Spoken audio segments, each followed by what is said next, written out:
The air in the gilded cage saloon was a thick, breathing thing, heavy with the ghosts of spilled whiskey and the sweat of men who had forgotten their own names. For 3 years, Eliza had learned to move through it like a minnow in a murky pond, silent and unseen. But tonight the pond had teeth out. I said, "Pour me another." The voice was a rusty saw blade, cutting through the din of laughter and a poorly tuned piano. It belonged to a cattle hand named Jed, a man whose face was a roadmap of bad decisions and cheap liquor. His hand, rough as bark, was clamped around her arm, his thumb pressing into the delicate skin of her wrist. Eliza kept her eyes fixed on the grimy wood of the bar top, on the constellation of rings left by wet glasses. To look at him would be a mistake. To show fear would be a feast. "Please, sir," she whispered, the words barely a puff of air. "Mr. Blackwood doesn't allow us to overserve." Jed's grip tightened, a cruel twist that made her wince. "Mr. Blackwood ain't here. It's just you, me, and a bottle that's feeling mighty lonely." He leaned closer, his breath a foul wave of soured corn mash. "Look at me when I'm talking to you, girl." This was the precipice, the knife's edge she walked every single day.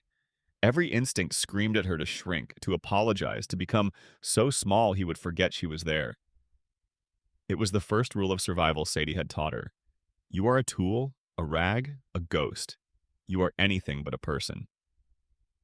But deep within the hollowed-out space where her own spirit was meant to be, a tiny, defiant ember glowed.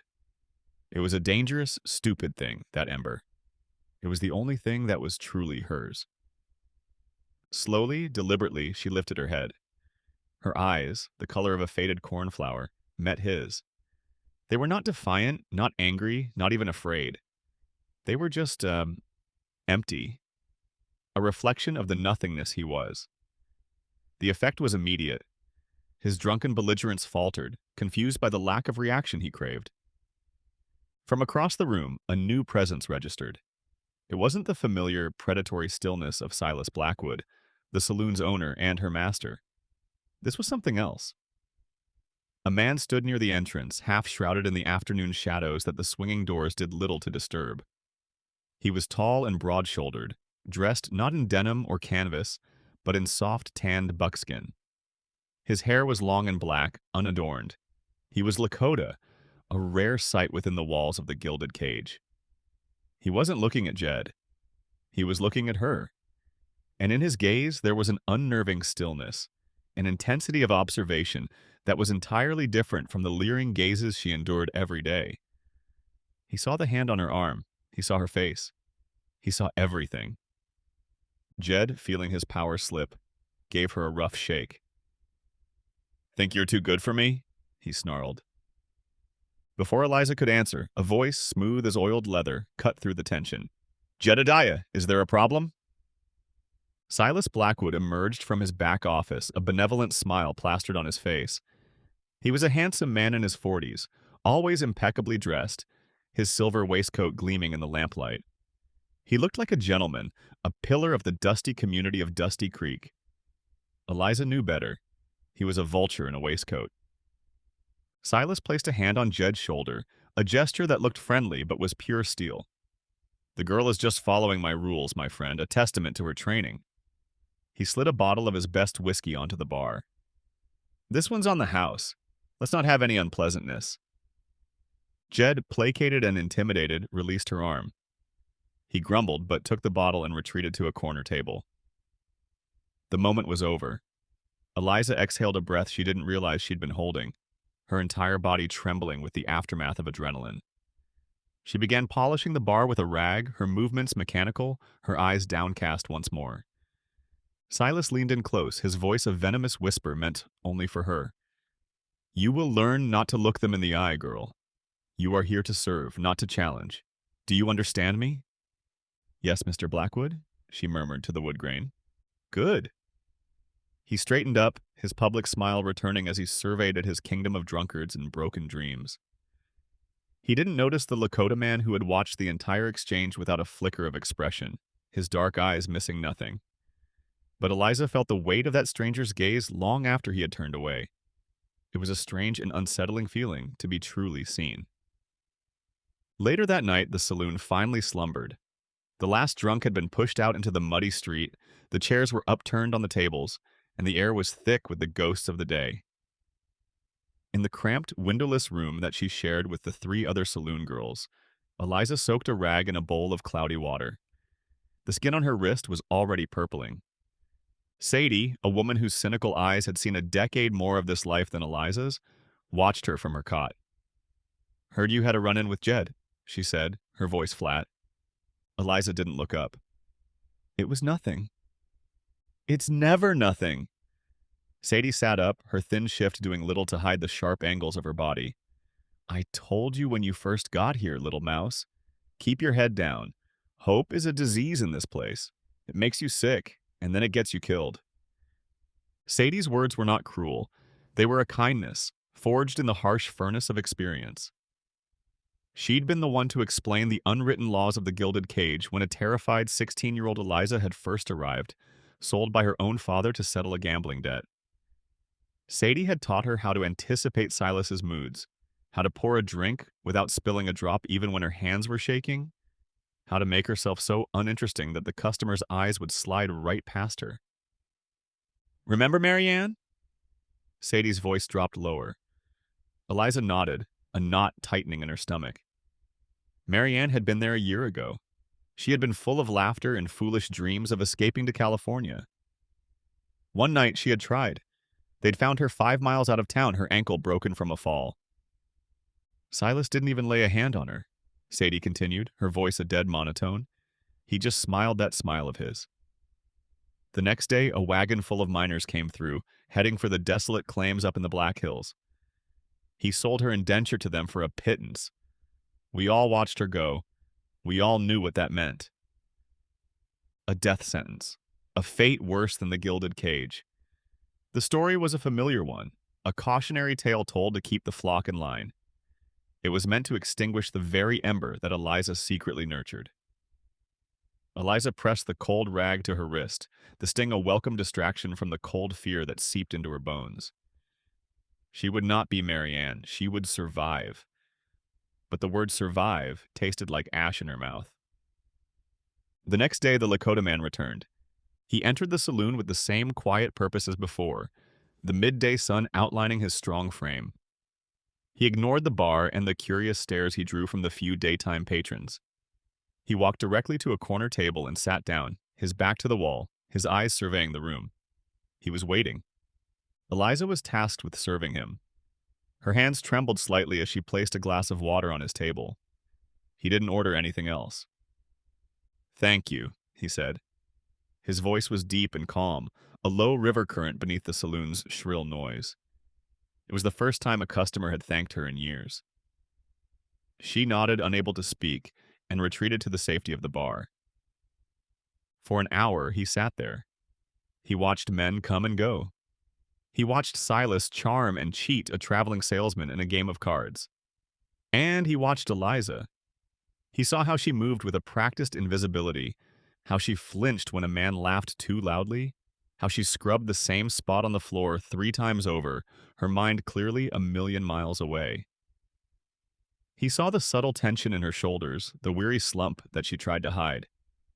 It was the look of a hawk with a broken wing, still proud, but grounded and helpless. It was a look he knew too well. He had seen it in the eyes of his own people trapped on the reservation, their freedom replaced by government rations and empty promises. His name was Chayton, and he was in Dusty Creek for a singular, sacred purpose.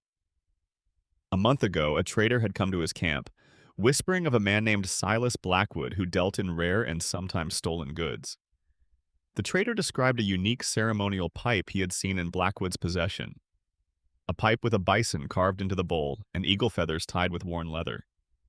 It was his grandfather's pipe, a holy object stolen during a raid years ago, its loss a source of deep spiritual pain for his family and his people. Chayton had been sent to find it, to observe, and to recover it. But now, a second purpose was taking root in his heart, an unexpected and dangerous complication. He looked at the girl, the Wasatchu girl, and he saw not an enemy, not one of the people who had taken his land, but a fellow spirit in a cage. And it was not the Lakota way to leave a spirit in a cage. When the man Chayton had been waiting for, a known fence named Barlow, finally slunk into the saloon, Chayton ignored him.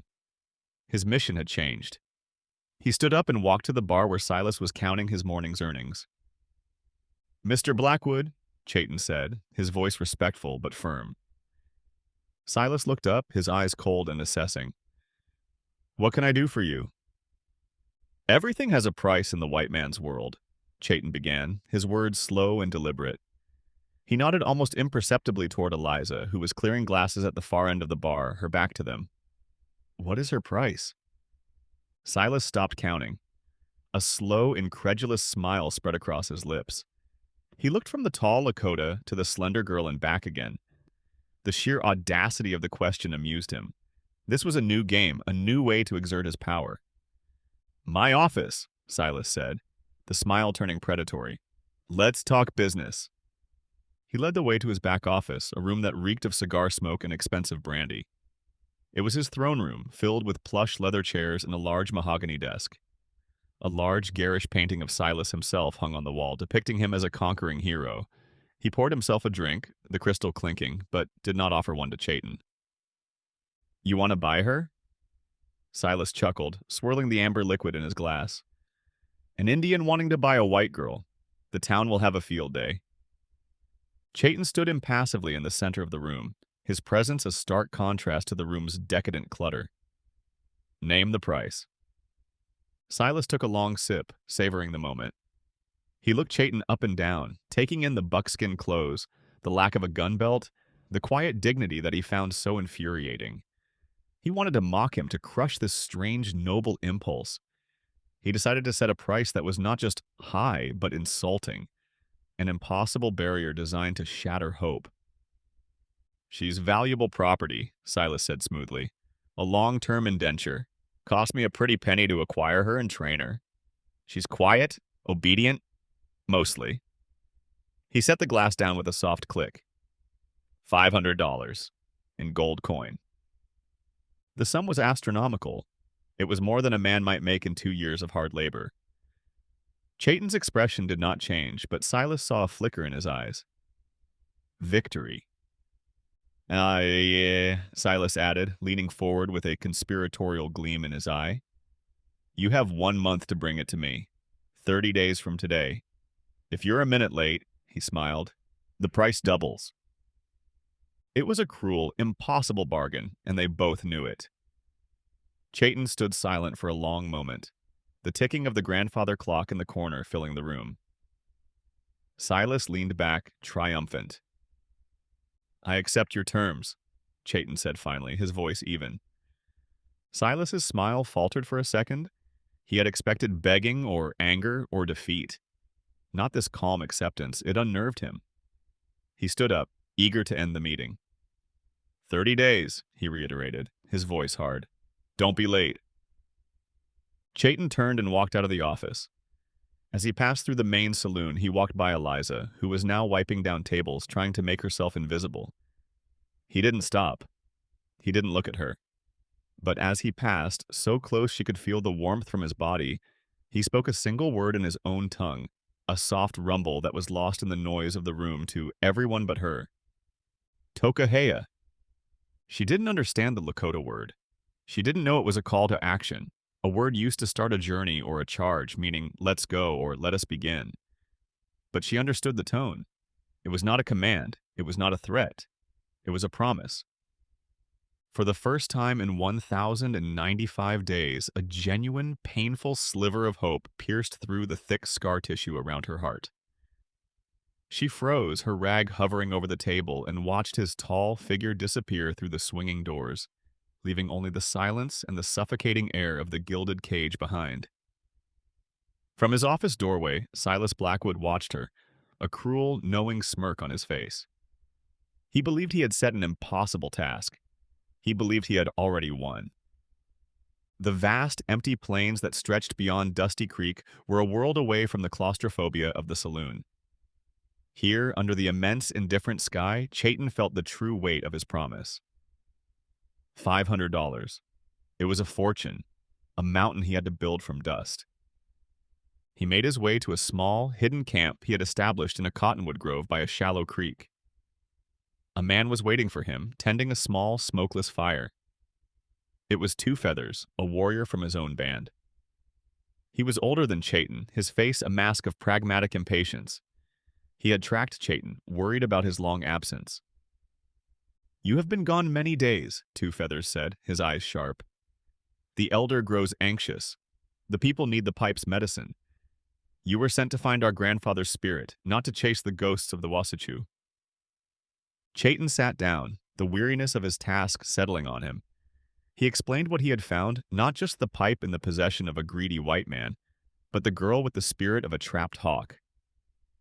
"Her spirit is in a cage just as ours are," Chayton argued, his voice low and earnest. "It is not our way to see such a thing and do nothing." Two Feathers stirred the fire with a stick, his expression grim. "Her people built the cages, Chayton. They built the reservations. They killed the buffalo. She is not our concern. This is a white man's problem, a fight that is not ours." He looked at his friend, his voice softening slightly. "Your heart is too open. It will get you killed. Come home. Let us make a plan to take the pipe with warriors, not with a fool's bargain for a white girl." Chayton shook his head. "I gave my word." "A word given to a snake is not a word that must be kept," Two Feathers countered. But he saw the resolve in Chayton's eyes and knew the argument was lost. "You are alone in this," he said, and it was not a threat but a sad statement of fact. Chayton knew he was right. He had to find the money, and he had to do it himself. The next day in town, he saw a notice nailed to the post outside the sheriff's office. A bounty. A massive rogue grizzly bear, one the locals called Old One Claw for the mangled paw it left in its tracks, had been terrorizing ranches, killing livestock, and had even mauled a prospector. The bounty for its hide was $200. It was dangerous, almost suicidal for a single hunter, but it was a start. It was his only path. For 5 days, Chayton lived in the rugged wilderness of the foothills. He was no longer a man walking through a dusty town, but a predator in his element. He moved through the forest with a silence that was absolute, reading broken twigs and faint impressions in the dirt, like a scholar reading a book. He found the bear's territory, saw the claw marks raked deep into the bark of pine trees, smelled its musk on the wind. He finally cornered it in a rocky basin, a natural amphitheater of stone and scree. The bear was a monster, a moving mountain of muscle and fur, rising on its hind legs to a height that seemed to block out the sun. It roared, a sound that shook the very stones, a challenge from an ancient primal world. Chayton did not use a rifle. The single shot, if it failed, would mean his death. He used his bow, his lance, and his wits. The fight was a blur of dust and blood and fury. He was David against Goliath, a dance of dodging and striking. He loosed arrows into the beast's thick hide, arrows that seemed to have no effect. He goaded it, using his speed against its brute strength, leading it to charge until it was winded. Finally, as the great beast lunged one last time, Chayton planted the butt of his lance in the ground and aimed the razor-sharp point upwards. The bear impaled itself on the spear, its own weight and momentum driving the point deep into its chest. It gave one last shuddering roar and collapsed, shaking the ground. Chayton stood over the magnificent creature, his body screaming with exhaustion and pain. He had won, but not without a price. The bear's last swipe had connected, its one good claw tearing a deep, ragged gash across his left forearm. He winced, binding the wound tightly with a strip of leather, knowing he needed to get the heavy hide back to town before the wound or infection took him. Word of his feat traveled faster than he did. By the time he dragged the enormous pelt into Dusty Creek, the townsfolk were already gathering, staring in awe at the Lakota man who had single-handedly killed the legendary Old One Claw.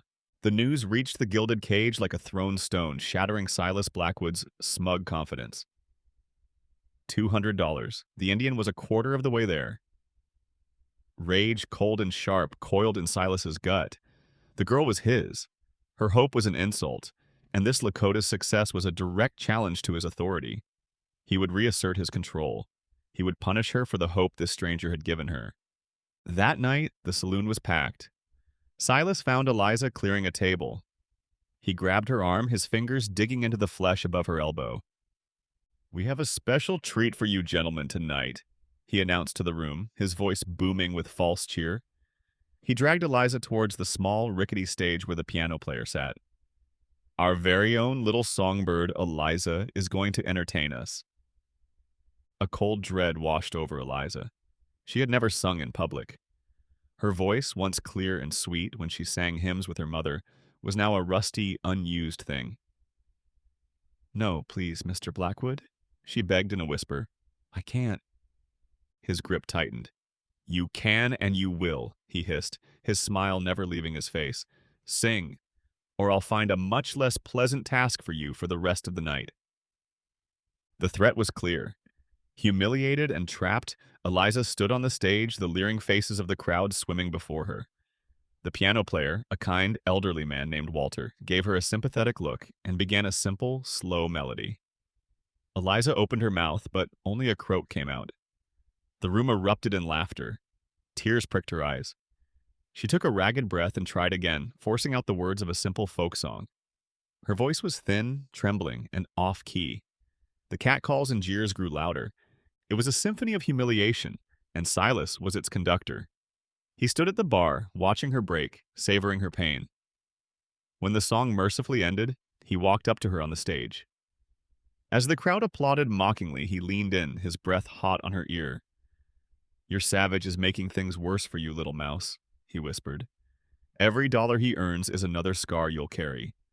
By the time he gets his money, if he ever does, there will be nothing left of you worth buying." She stumbled off the stage, her face burning with shame, and fled to the back room, the sound of the crowd's laughter following her like a physical blow. The ember of hope inside her flickered violently, threatening to be extinguished by a tidal wave of despair.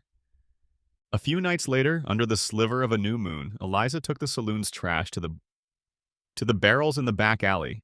It was a chore she usually rushed through, the darkness of the alley a place of imagined terrors.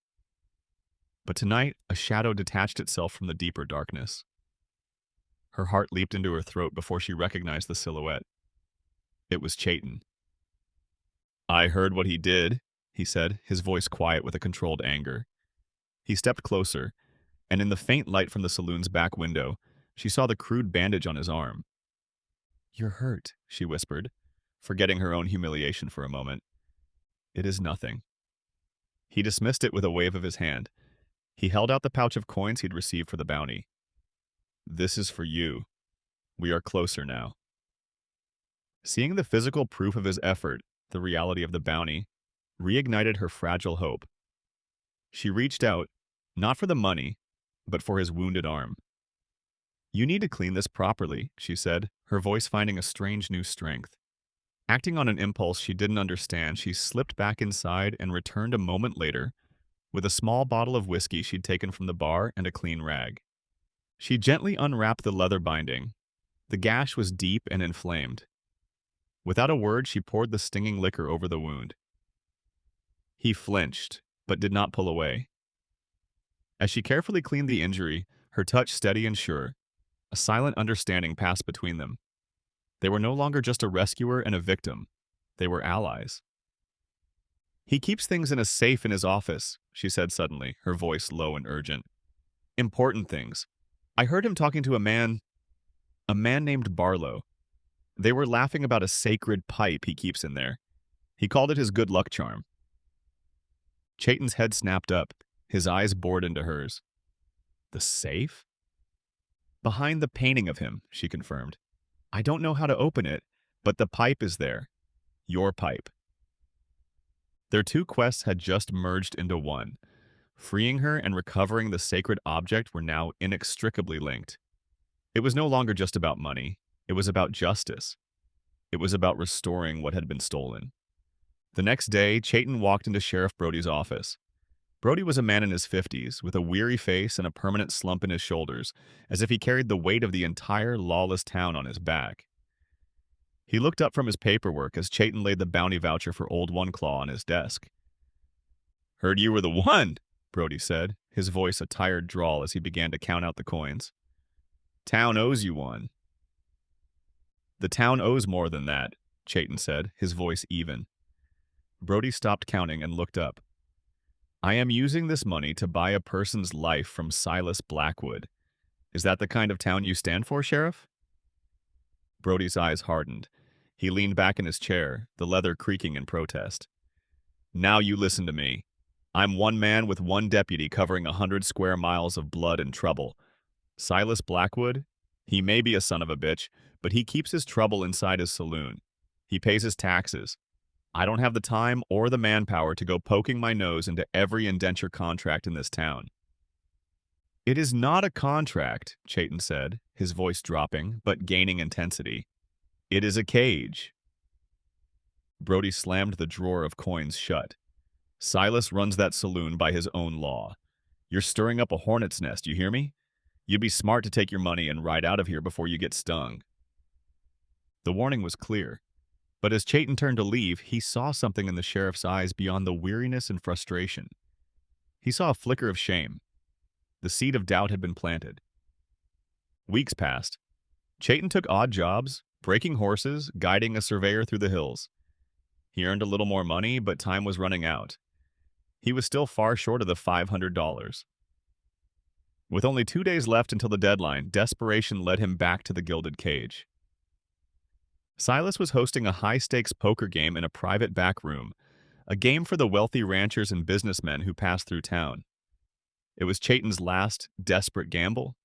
He walked into the smoky room, the $100 or so he had painstakingly earned in his pocket, and asked to join the game. Silas, flush with whiskey and arrogance, laughed out loud. Well, look what the wind blew in. Come to lose the rest of your money, have you? He gestured to an empty chair. By all means. The table's open. The game was a crucible of tension. The air was thick with cigar smoke and the smell of sweat and greed. Chayton played with an unnerving calm, his face an unreadable mask. He folded when he needed to, bluffed when he had to. His small stack of coins slowly grew. He was a master at reading men, and these men were easy to read, their greed and fear written plainly on their faces.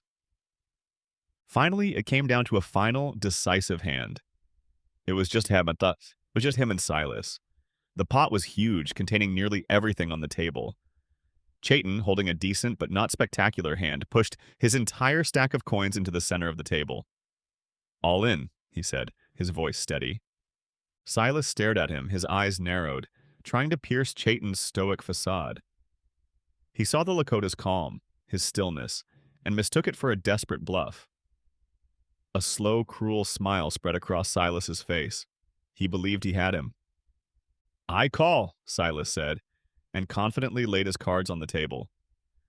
A full house, aces over kings. A monster of a hand. He reached for the pot, his victory absolute. Chayton slowly turned his own cards over. A pair of sevens. Nothing. He had lost everything. A roar of laughter went up from the other players. Silas leaned back in his chair and laughed the loudest of all. Looks like your luck has run out, Indian, he crowed, raking in the mountain of coins, including every last dollar Chayton had bled for. The girl is mine, and now so is your money. From the hallway, peering through a crack in the door, Eliza had watched the entire hand. She saw Chayton's cards. She saw the pot slide over to Silas. The tiny ember of hope, which had been so carefully nurtured, was instantly and brutally snuffed out, leaving only a cold, black void. All was lost. Silas had won. Chayton sat there for a long moment, amidst the jeers and laughter. He did not look angry. He did not look defeated. He simply looked at Silas, his gaze holding a new kind of coldness, a new clarity. Then he stood up and walked out of the room without a word. The game was over, but the fight had just begun. He returned to his camp by the creek, the weight of his failure a physical thing. He had played the white man's game and lost. He had tried to buy her freedom with money, but now he knew that was a fool's errand. Freedom could not be bought from a man like Silas. It had to be taken. Two Feathers found him there, staring into the dying embers of his fire. He had returned, having heard of Chayton's humiliating loss at the poker table. This time his voice was not angry, but gentle. It is over, my friend. You tried. It is time to come home. We need you. Chayton looked up, and Two Feathers was surprised to see not despair in his eyes, but a flinty, dangerous resolve. "I gave my word," he said, his voice raspy, "and he has something that belongs to my grandfather. I am not leaving without it, or without her." His plan had shifted. He would no longer play by Silas's rules. He would make his own. Back in the gilded cage, Eliza was drowning in a sea of hopelessness. She moved through her chores in a fog of despair, her body numb, her spirit broken. That night, in their shared room, Sadie found her sitting on her cot, staring at the wall, a single tear tracing a path through the grime on her cheek. It was the first time Sadie had ever seen her cry. Something in Sadie's cynical, hardened heart broke. She had spent years building walls around herself, surviving by not caring.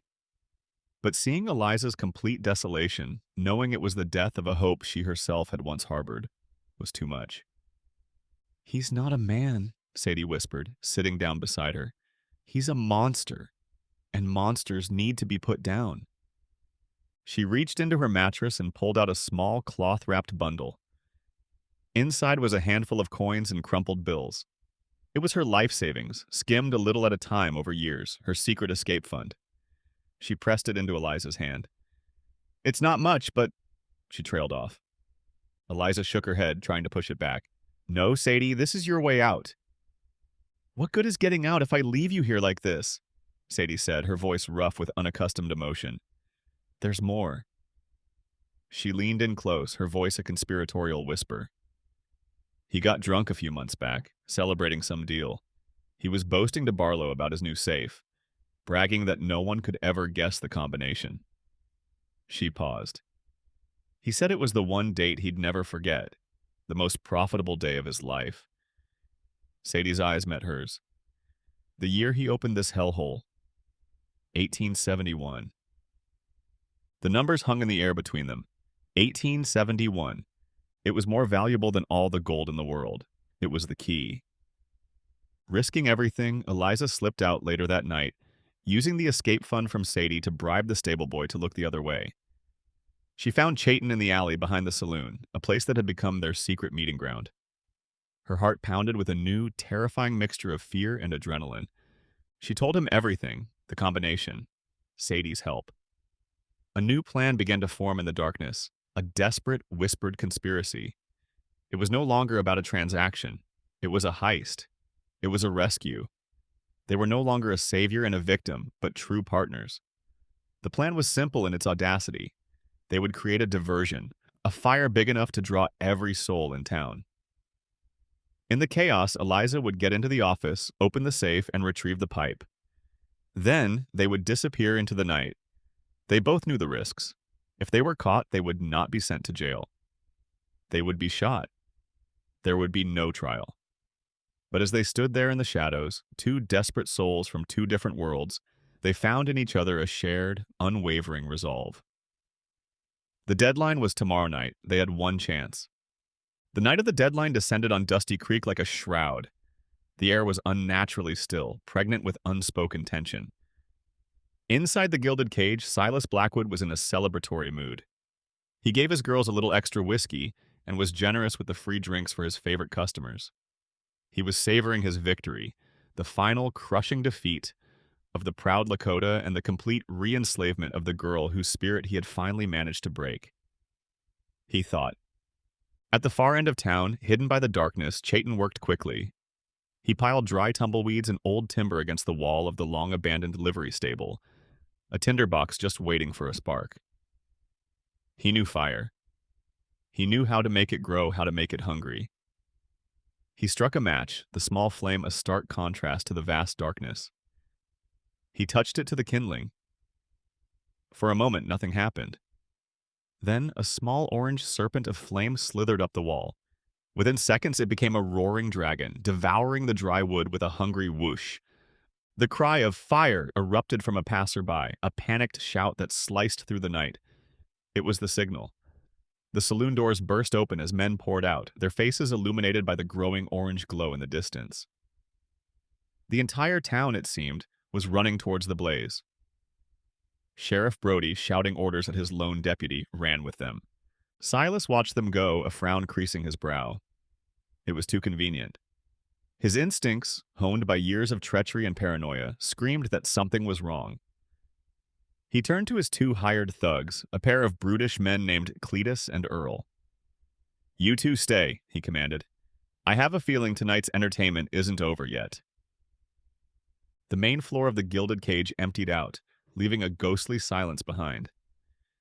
Eliza, who had been clearing glasses with trembling hands, slipped away from the bar. Her heart hammered against her ribs so hard she thought it might break through. This was it. Every step she took across the dust-strewn floor was a step into a new world, or a step into her grave. She reached the door to Silas's office and pushed it open.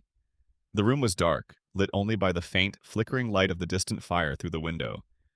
She fumbled for the lamp on the desk, her shaking fingers struggling with the match.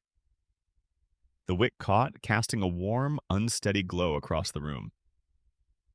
There it was. The ostentatious painting of Silas. She lifted it off its hook, her muscles straining. Behind it, cold and imposing, was the black iron door of the safe. 18 to 71. Her fingers, slick with sweat, fumbled with the dial. Right to 18, left past 18 twice, stopping on 71. She held her breath and pulled the heavy iron handle. It didn't budge. Panic seized her. Had Sadie been wrong? Had he changed it? She tried again, forcing her mind to be calm, her movements precise. Right to 18, left, past it to 71.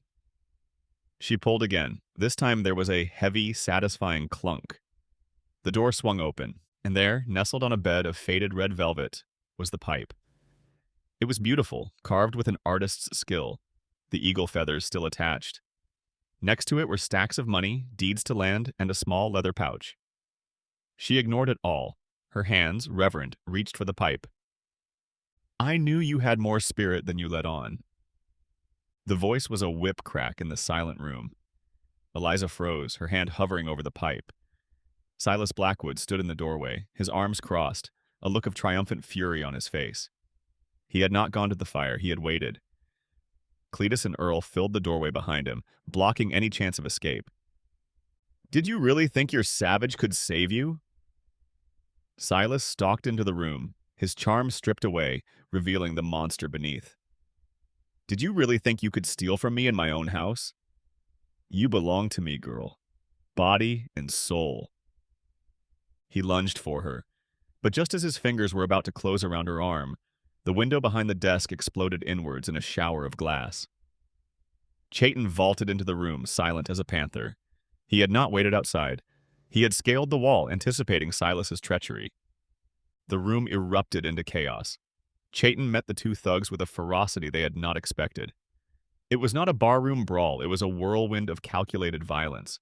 He moved with a dancer's grace and a predator's lethality, using his knife in his hands to devastating effect. While Chayton was locked in a life-or-death struggle, Silas saw his chance. He grabbed Eliza, pulling her back against him and pressing the cold steel of a hunting knife to her throat. "It's over, Indian," he screamed, his voice strained. "She dies now. Drop your weapon." Chayton, having just disabled Cletus with a crippling blow to the knee, was now grappling with the much larger Earl.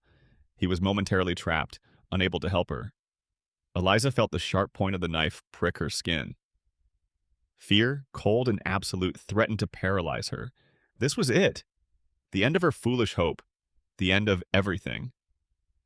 But then something else rose up to meet the fear. It was a white-hot rage, the culmination of 3 years of humiliation, of whispered insults, of casual cruelty, of being treated like an object. She was not an object. She was not a songbird. She was not a little mouse. She saw the heavy crystal brandy decanter on the corner of the desk, the one Silas was so proud of. In one fluid, desperate motion, she stomped down with all her might on Silas's instep with the hard heel of her boot. He roared in pain, his grip loosening for a fraction of a second. It was all she needed.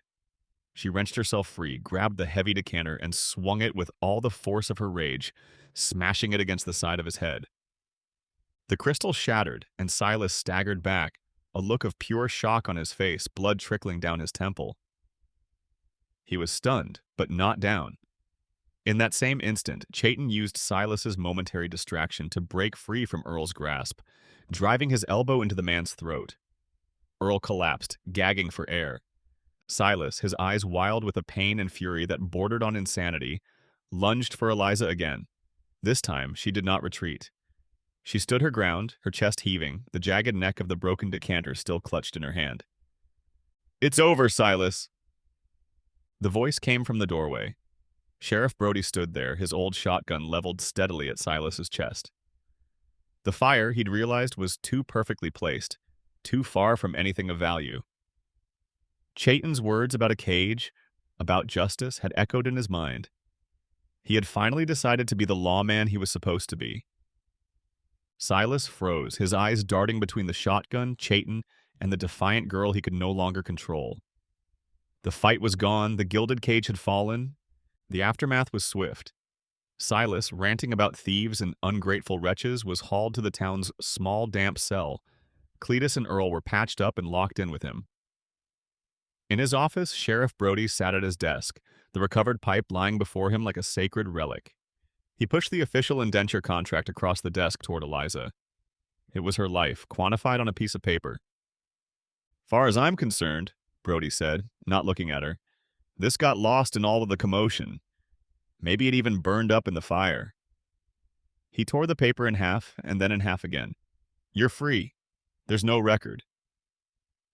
As the gray light of dawn began to paint the sky, Eliza stood outside the saloon one last time.